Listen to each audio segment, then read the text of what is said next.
हाय दोस्तों, आज आपको एक वाकया बताता हूँ। मैं जब क्लास 12 में था, बिरला साइंस कॉलेज में, सॉरी मैंने अपने कॉलेज का नाम भी रिवील कर दिया। कहानी थोड़ी रिस्की हो सकती है। एनीवे, सो बेसिकली वो साइंस कॉलेज था और सारे स्टूडेंट्स, सबका फोकस सिर्फ साइंस पढ़ने पे हुआ करता था। एक साइड में हमारा पेपर था हिंदी और इंग्लिश। बाकी सब्जेक्ट्स 200 के होते थे और ये 50 के। तो हिंदी मैडम पूरी जोर खरोश से पढ़ाती थी और पूरी कोशिश करते थे कि सारे स्टूडेंट्स सीरियसली लें हिंदी को। कुछ हद तक सही थी कि क्योंकि बाकी स्टूडेंट्स, मेरे फ्रेंड्स जो थे, वो बिल्कुल ही नहीं फॉलो करते थे हिंदी। इवन हिंदी की ये हालत थी कि वो देवनागरी में नहीं लिखते थे, वो लिखते थे रोमन स्क्रिप्ट में हिंदी को। मैं जा रहा हूँ तो MAINJARAHA हूँ, HAOON। तो ये हालत थी। मैं देखता था और मुझे आश्चर्य होता था। मैं पूछता था, यार कैसे एग्ज़ाम में कैसे करोगे? क्या यार, एग्ज़ाम में दिखा जाएगा, अभी ठीक है, इतना वो मुझसे लिखा नहीं जाता हिंदी में। मैंने कहा बाप रे।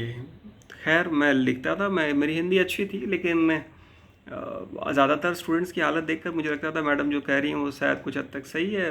स्टूडेंट्स को थोड़ा सीरियसली तो लेना चाहिए हिंदी सब विषय को।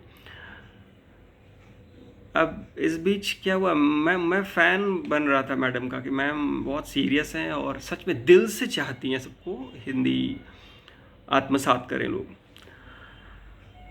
तो मैं तो उनको सोचा एकदम डाई हार्ड हिंदी वाली मैडम है।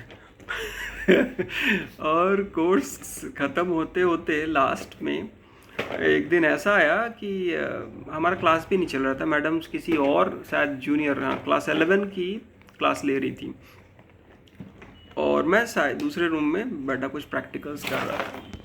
और सडनली मैडम को शायद चेयर की ज़रूरत थी क्लास शुरू करने से पहले, और वो अपना चेयर खोजते खोजते हमारे रूम, जिस रूम में हम लोग 1-2 स्टूडेंट्स थे, तो आ गई। तो उन्होंने फटाक से कहा, इंग्लिश में कहा, will you please help me with that chair. मैं हतप्रभ था। मैडम मतलब बाहर, अच्छा, हिंदी क्लास के बाहर ज़्यादातर उनकी कोशिश इंग्लिश बोलने की हुआ करती थी। मैंने कहा ये तो विडम्बना है, कॉन्ट्रडिक्शन है अपने खुद के उसूलों से और व्यवहारिकता में। मतलब खैर जो भी हो, तो मैंने उनको चेयर उठा के खुद उनके क्लास में, जो इस क्लास में पढ़ाने वाले थे, उसमें दे आया। और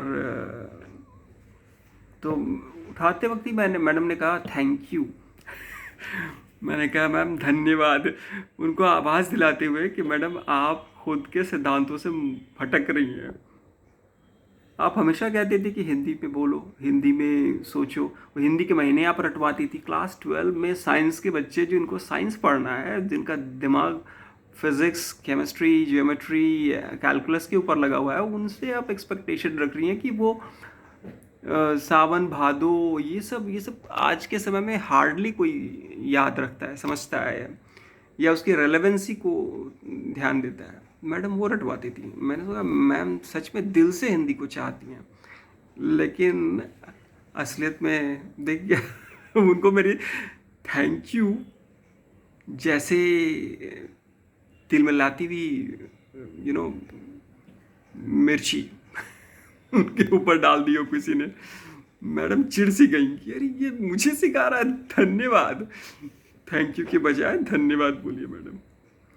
तो ये रहा एक इंटरेस्टिंग सा वाकया। आई एम श्योर आप लोगों ने मेरी बेटी के एक्सप्रेशंस भी देखे होंगे। बिना सोचे समझे वो नए नए एक्सप्रेशंस देती रहती है। Thank you.